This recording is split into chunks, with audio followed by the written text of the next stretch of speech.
kunstwerk herbijscheppen, door op onze bescheidenheid te bouwen.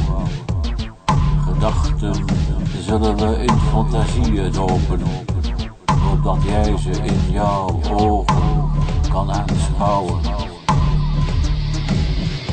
Dus je leest of hoort ons zuiver, met poëzie op maatwerk geschreven. Verdienen we hiermee nog geen stuiver en is de taal met muziek verweven.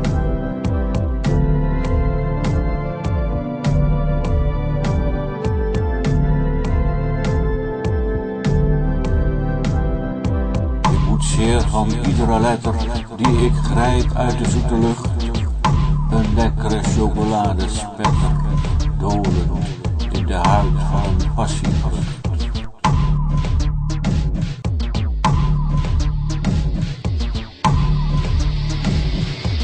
Zuur en hartig als choco-citroen, zo zal ik zijn vandaag de dag. Neem een greep uit de linkerbak en hoor daar opeens een schaterlach.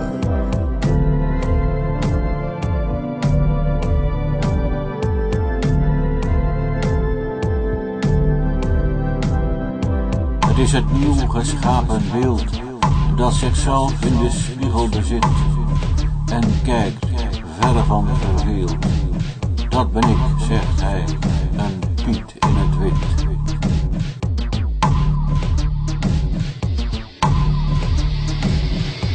Maar het beeld kent geen stukken, als vlakke land in een Picasso. Zo geef ik je deze uit de hand, zo zal het zeker weten lukken.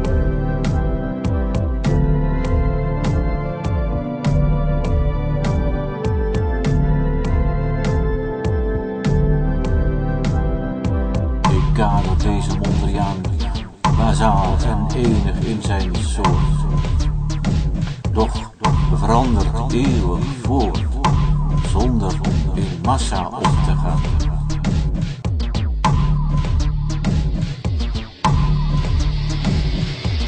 Het is het hout, het is het klem.